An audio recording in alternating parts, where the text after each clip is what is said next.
I've had a few people ask me how I attach my beads to the center, so I thought I'd just do a quick demo and show you. So this is a piece that I've already painted and shrunk. It's actually got a center hole and it's got a top hole, so that'll be for hanging the earring finding, and the center hole will be for adding the beads. And I've actually used my Dremel drill to drill those holes after I've actually, and it's one of these drills here. A 7750, which is a cordless drill. See, it's got a bit of plastic on the drill bit. I could have get that off, but that's what I use to drill holes if I've actually already shrunk the piece and I don't know where the holes are going to go at the time of shrinking.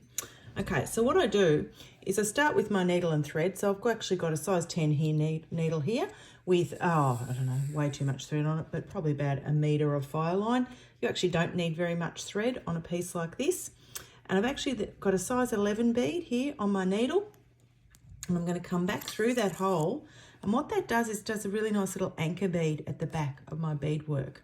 So I'm now going to pick up my metal stamen, and you can use anything. You can use, metal stamens, you can just fringe beads, but I like these. I think they give a really nice feature. And then what I'm going to do is add on some, I'll just grab some off my beadboard, some size 11 beads to actually do the little fringe piece, and some size 15s to hold those in place. And generally I use about 6 beads, and you can see here I've got a variety of 6 little crystals and pearls there. So the first thing I do is pick up a size 11, then I pick up a feature bead, and then a little size 15 bead on top. So I've actually got 3 beads there in a row. And I'm actually just going to go back through the feature bead and the size 11 and all the way through the hole. Just hold that tail thread out of the way and pull that really taut. And you can see now I've got the stamen and then at least 1 feature bead. And what I'm going to do with that little anchor bead at the back is actually just go through that like that, and then come back through the hole again, right through the center, and repeat that process. So I'll now pick up a size 11, a feature bead.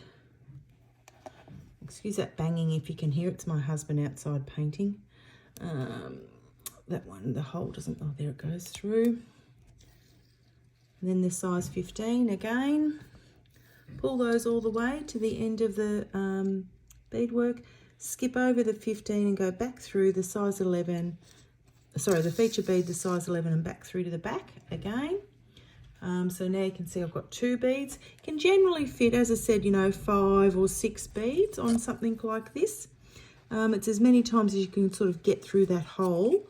So I've used that back bead again as an anchor. So I'm pulling that really tight and it's staying really firm. Again, repeat the process, and you can see here I've got a variety of beads that match the colours on my piece. So I've got, silver and teal and blue crystal, and again go back through like that.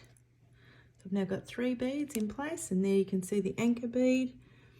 And the size drill bit that I use to make that hole, it's about a 1/8 of an inch, I think. I work in metric because, I'm from Australia, but I think it is a 1/8 drill bit. So again, repeat that process again. So a size 11 bead, a feature bead, and then a size 15. Pull that all the way through, go back through the feature and the 11 and back through that hole. You can see it's starting to get a little bit firmer now, going in and out. Pop that in place. And that's pretty much it. So what I would do now is in this back bead and the back anchor hole, let's actually just go through that a couple of times and just do a couple of half hitch knots like that through there. 1, 2, maybe 3 times. And then I will cut that thread off, and that earring piece is now complete. So cut off that piece that I just attached. My little tail that's in there too, I'll just cut that off as well.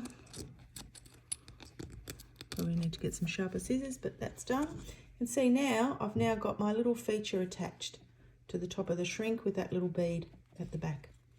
Thanks, bye.